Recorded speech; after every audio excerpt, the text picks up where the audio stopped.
అదే అందరూ అయిపోయిన తర్వాత మొన్నటి వరకు మనం వరదల్లో ఉన్నాం. ఇప్పుడు ఆ నీళ్లు వాళ్ళందరూ డబ్బులు వచ్చేంత కట్టేసుకుంటున్నారు. ఒకప్పుడు నిన్న కూడా సఫరర్స్ మనమే కదా. పైన నీళ్లు పడ్డాయి, వాళ్ళు ఆపపోతే నీళ్ళు ఎక్కడ వస్తాయి? ఇక్కడికే వస్తాయి. మనం ఇంకా కిందికి పంపడానికి సముద్రంలోకి పంపిస్తున్నాం. విజయవాడ, రాజమండ్రి ఈ ఏరియాలో. Next Andhra Pradesh see, that is where. Sir ఇప్పుడు ఈ వాటరు లిఫ్ట్ చేస్తున్నాం. 4000 మెగావాట్లు మీరు పవర్ చూపించారు. అవును. 4000 మెగావాట్లకి ఫర్ యానం ఎంత ఖర్చు వస్తుంది సార్? దాని మీద మనకి ఎంత ఆదాయం వస్తుంది? అవన్నీ క్యాలిక్యులేషన్ చేస్తాం. దానికంటే కూడా 4000 మెగావాట్ల పవర్ మనం వాడి ఈ నీళ్లు తీసకపోతే పంపుడ్ ఎనర్జీ కింద 5 times 10 times చేయొచ్చు. ఓఎస్ఎస్ ఫర్టిలిటీలో ఇక్కడ ప్రతి అడుగులో ఎక్స్పీరియన్స్ డాక్టర్స్ ఉంటారు. In the good hands of science. Mummy daddy అవ్వాలంటే ఓఎస్ఎస్ కి కాల్ చేయండి. పంప్డ్ ఎనర్జీ వస్తే solar, wind, pumped energy is a combination green ఎనర్జీకి. రాయలసీమకు నీళ్లు వెళ్ళిపోయిన తర్వాత ఆ నీళ్ళన్నీ మళ్ళా కూడా పంప్డ్ ఎనర్జీ ద్వారా కిందికి పైకి చేస్తే రీసైక్లింగ్ అయితే పీక్ టైంలో ఎనర్జీ వస్తుంది. మీకు సోలార్ అంతా మార్నింగ్ ఎండ్ ఉంటే వస్తుంది, ఈవినింగ్ విండ్ వస్తుంది.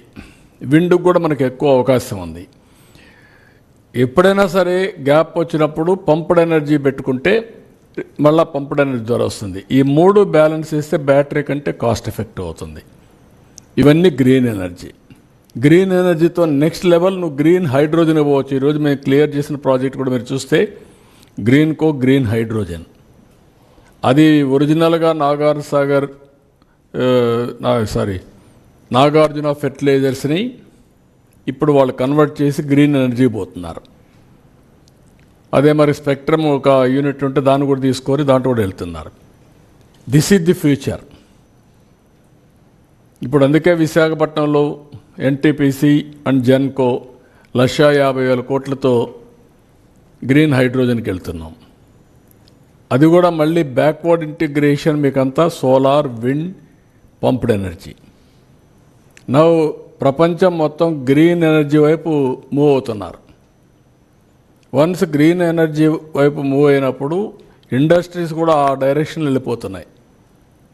ఇప్పుడు నాట్ ఓన్లీ కార్లు, ఈవీ వెహికల్సే కాకుండా even flights, boats, everything green ఎనర్జీకి వెళ్ళిపోయే పరిస్థితికి వస్తున్నారు. లేకపోతే యూరోప్ అంతా కూడా ఎక్కువ పెనాల్టీస్ వేయడం, లేకుంటే డ్యూటీస్ పెంచేయడం అనేది చేసేస్తున్నారు ఆ ప్యారిస్ కమిట్మెంట్ ప్రకారం. So this is a bigger subject. మీరు కూడా అప్పుడప్పుడు మీతో మాట్లాడితే తప్ప, లేకుంటే మీరు ఏదో సరే ఏదంటే రాసుకుంటూ ఉంటూ కూర్చుంటే కాకుండా బ్రెయిన్ స్టార్మింగ్ జరగాలి. Future, what is future? Energy is future. అందుకే నేను చెప్పాను cost optimisation of fuel and energy, that green energy. ఇప్పుడు ఈ ఇయర్ మేము పెట్టుకునేది ₹5.18 నుంచి ₹4.80 తగ్గించాలని ఆవరేజ్ యూనిట్ ప్రొక్యూర్మెంట్ కాస్ట్. దాన్ని ఏ విధంగా చేస్తున్నామంటే దానికి కొన్ని ఐడియాస్ ఇచ్చాను. కుసుమ్ కింద గవర్నమెంట్ ఆఫ్ ఇండియా ఇచ్చే డబ్బులు తీసుకొని సబ్స్టేషన్లు కానీ ట్రాన్స్ఫార్మర్ దగ్గర, లేదంటే వాళ్ళ పంప్ సెట్ దగ్గర పవర్ జనరేట్ చేయడం, వాళ్ళు వాడుకొని మిగిలింది గ్రిడ్కి ఇవ్వడం. రెండోది సూర్యగారి మీద ఇంటిపైన కరెంట్ ఉత్పత్తి చేసుకొని వాళ్ళు వాడుకోవడం, మిగిలింది ఇవ్వడం, మళ్ళీ అవసరం తీసుకోవడం. సో ఇన్నోవేటివ్గా వెళ్తున్నాం. ఇవన్నీ ఒక 5 ఏళ్లలో మీరు కొంతవరకు మార్పులు చూస్తారు.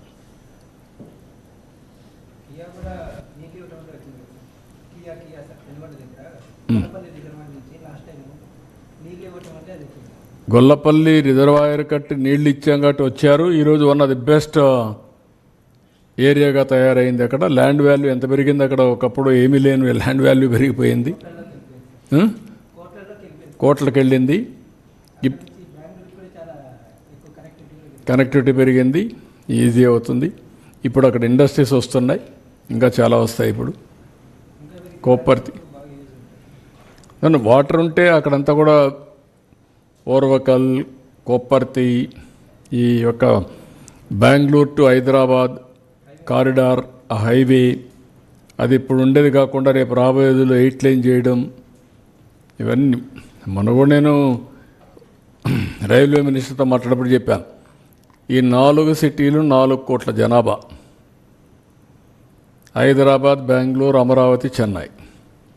ఎటు రావాలన్నా బుల్లెట్ ట్రైన్కి 45 మినిట్స్ టు 1 అవర్ సిటీలో తిరిగినట్టే. ఇప్పుడు అహ్మదాబాద్ వచ్చింది, ఆ బుల్లెట్ ట్రైన్ బాంబేకి వచ్చింది. దీనికంటే బెస్ట్ ఇది ఎక్కడా లేదు ఇండియాలో సర్క్యూట్, ఐ కెన్ సే.